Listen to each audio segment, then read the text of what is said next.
మీ మోకాల నొప్పులకు ఎటువంటి సర్జరీ లేకుండా ఎపియాన్ పెయిన్ క్లినిక్ అందిస్తున్న అత్యాధునిక చికిత్స. అందులో భాగంగానే కొంతమంది అడుగుతూ ఉంటారు, నా హస్బెండ్ నేను పీరియడ్స్ టైంలో ఉండేటప్పుడు కూడా నాతో సెక్స్ చేయాలని అడుగుతూ ఉంటుంటారు. సో ఈ దీనివల్ల నేను ఏమైనా ఎఫెక్ట్ అవుతానా అని. ఎవరికి ఏ ఎఫెక్ట్ అవ్వరు, బట్ కంఫర్ట్ అనేది కూడా చూసుకోవాలి కదా. See everybody is not having same symptoms. Okay, some people are very comfortable, some people have tremendous pain. So if you are comfortable, you can go ahead, there is nothing to stop you. If you are not comfortable, you should not, because it will increase your pain, agony, stress, and adi oka mental problem ki dari teestundi. Already physical pain unnappudu nu danni emotional ga inka pressurize cheste, you will not be able to enjoy. And nobody is a toy in the other people's hand. Everybody has their own self regulation, self respect, and body image particulars. So alvanni unnappudu you can always communicate. అంటే పూర్వము మన పెద్దవాళ్ళు so ఇట్లా periods వచ్చేటప్పుడు వాళ్ళని separate గా కూర్చోబెట్టేవారు, పని చేయించకపోవడంతో పాటుగా. సో ఇలా సెక్షువల్ గా కూడా ఇంటర్కోర్స్ కూడా ఉండకూడదని. అట్లా దాంట్లో ఏం సైంటిఫిక్ రీజన్ లేదని అంటారు. So basically it is not about scientific reason, it is about understanding a woman's needs, because women used to do lot of work. Okay, lot of work, and a lot of house related work. Bigger families, చాలా పెద్ద families ఉండేవి, చాలా మందికి వంట చేయాల్సి వచ్చేది, చాలా పెద్ద పెద్ద రేగిసాల్ లాంటివి ఎత్తాల్సి వచ్చేది, వంట దగ్గర ఇంటి పని, క్యాటిల్, మొత్తం యానిమల్ హస్బెండరీ ఉంటే కూడా ఉమెనే చూసుకునేవాళ్ళు. ఇట్లా ఎన్నో పనులు ఉండేవి. పాలు పితకడం దగ్గర నుంచి ఇల్లు కల్లాపి కానీ ఊడవడం కానీ తుడడం, ఇలా చాలా పనులు ఉండేవి.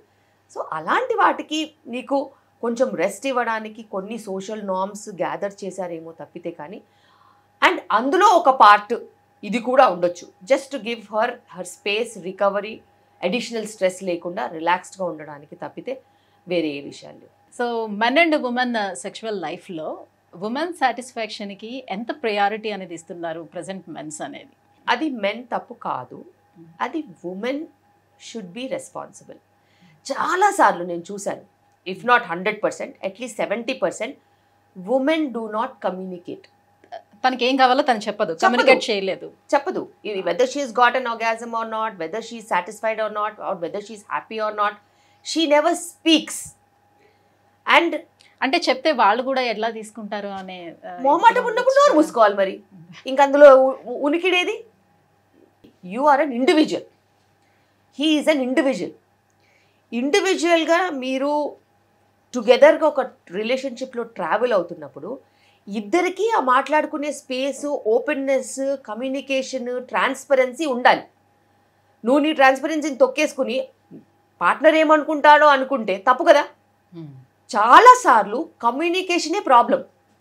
కమ్యూనికేట్ చేస్తే పాజిటివ్గా తీసుకునే పార్ట్నర్స్ ఉంటారు. ఓకే, డిప్రెస్ అయిపోయి వాళ్ళు డాక్టర్స్ దగ్గరికి వెళ్ళిపోయి I'm not able to perform అని ఇంకా పర్ఫార్మెన్స్ పడిపోయే వాళ్ళు కూడా ఉంటారు. But that number is lesser. And నువ్వు ఎట్లా కమ్యూనికేట్ చేస్తున్నావు అనేది నువ్వు సరిగ్గా చెప్పగలగాలి.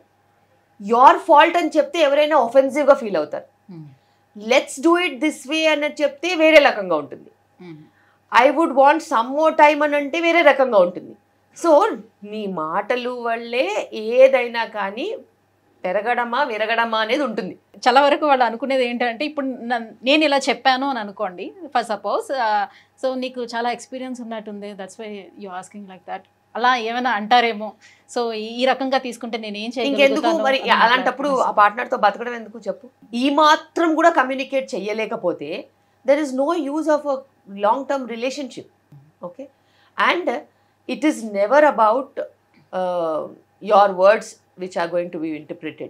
ఓకే, ఇంటర్ప్రిటేషన్ అనేది నీ బిహేవియర్ వల్ల కూడా వస్తుంది, నీ ఇంటిమసీ వల్ల కూడా వస్తుంది, నీ మాటల వల్ల కూడా వస్తుంది, నీ అట్మాస్ఫియర్ వల్ల కూడా వస్తుంది.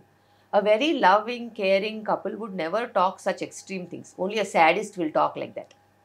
సో అట్లాంటి సాడిస్ట్ గారితో ఉండాల్సిన అవసరం కూడా లేదు. అంత చెడ్డగా నీ గురించి మాట్లాడినోళ్ళు పట్టుకుని ఊగులాడాల్సిన అవసరం అసలుకే లేదు. సో ఏదైనా అర్థం చేసుకుంటేనే రిలేషన్షిప్. ఇంత నాస్టీగా మాట్లాడితే ఇంకా వాడు నీ గురించి ఏమనుకుంటున్నాడు, నువ్వు ఎందుకు ఉండాలి కలిసి? As well get out of that trauma. today if he speaks like this, tomorrow he'll speak anything else.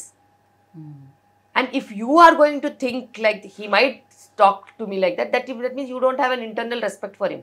So ఏదైనా రిలేషన్షిప్లో బయట ఎంత రెస్పెక్ట్ ఉంటుందో లోపల కూడా అంతే రెస్పెక్ట్ ఉండాలి, అంత కమ్యూనికేషన్ ఉండాలి, అంత ట్రాన్స్పరెన్సీ ఉండాలి.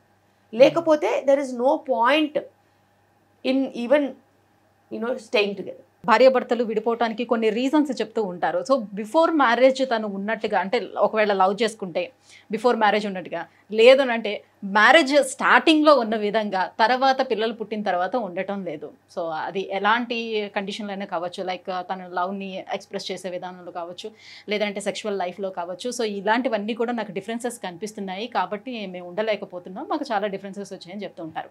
ఎందుకు బిఫోర్ ఉన్నట్టుగా ఆఫ్టర్ ఉండలేకపోతారు? అంటే ప్రాబ్లం మెన్లో ఉంటుందా, ఉమెన్లో ఉంటుందా? ప్రాబ్లం లైఫ్లో ఉంటుంది. Because when you travel together ఖచ్చితంగా ఈ రోజు ఉన్నట్టు రేపు ఉండదు, రేపు ఉన్నట్టు ఎల్లుండి ఉండదు. అండ్ లైఫ్లో ఎప్పుడు కష్టాలు నష్టాలు సుఖాలు వస్తూ పోతూ ఉంటాయి. And that builds relationship. అలాగే నీ demands and your profession and your environment keeps changing. అవి చేంజ్ అవుతున్న కొద్దీ దానికి అనుగుణంగా నువ్వు అడ్జస్ట్ అవుతూ వెళ్ళిపోవాలి. At 20s you are a different person, at 30s you are a different person, at 40s you are different, 50s you are different.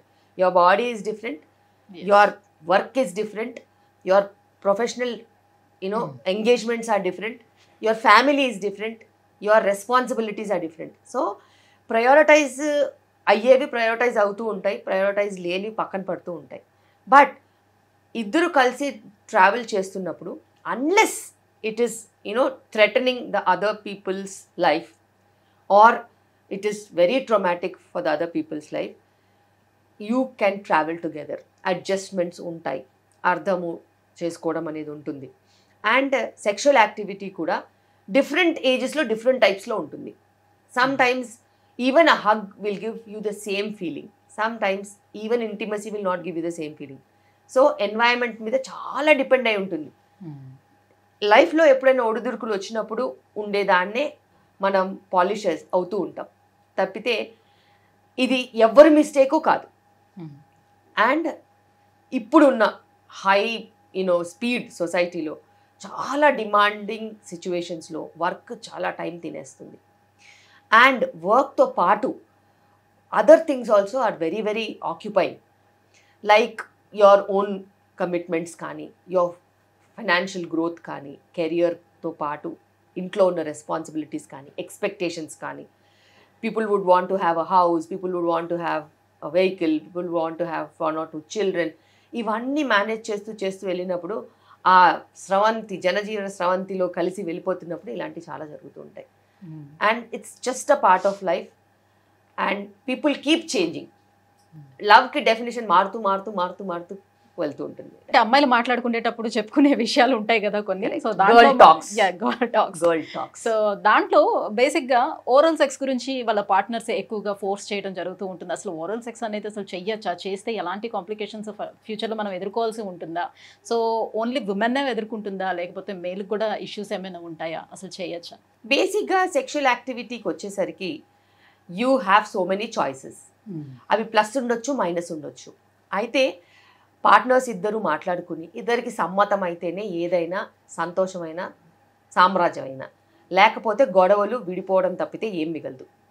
అయితే ఇద్దరు ఒపీనియన్స్ కలిస్తే సుఖంగా వాళ్ళు ఎంజాయ్ చేస్తారు. ఇద్దరు ఒపీనియన్స్ కలవకపోతే అది మనసులోనే పెట్టుకుని బాధపడుతూ దూరాలు పెరిగిపోతాయి.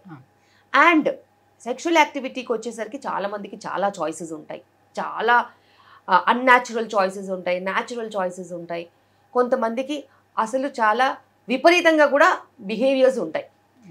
ఏదైనా కూడా normal behaviour is normal behaviour and abnormal behaviours ఉంటే అవతల పార్ట్నర్ ఖచ్చితంగా సమ్మతం చెప్పాలి. అదర్వైజ్ ఇవి లాంగ్ స్టాండింగ్ రిలేషన్షిప్స్కి దారి తీయవు. అండ్ మోస్ట్ లైక్లీ ట్రొమాటిక్ స్ప్లిటప్స్కి, ట్రొమాటిక్ ప్రాబ్లమ్స్కి దారి తీస్తాయి.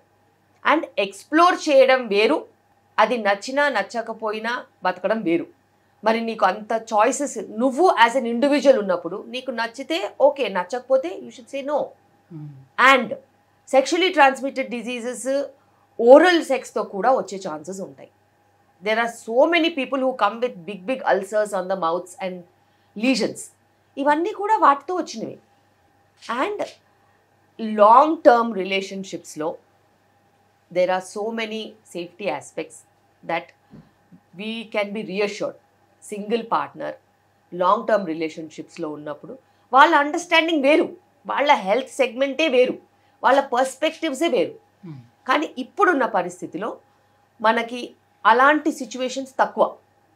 బికాస్ పీపుల్ ఆర్ ఎక్స్ప్లోరింగ్లో చాలా ఎక్స్ప్లోర్ చేస్తూనే ఉంటారు. అలాంటప్పుడు ఇందులో సేఫ్టీ అనేది ఉండదు. జాగ్రత్తగా ఉండాల్సిన అవసరం అయితే ఉంది. రైట్, మీరు చెప్పినట్టుగా విపరీతాలు కూడా చాలా ఉంటాయి అని అన్నారు Yes, కదా. ఉంటాయి సో ఉంటాయి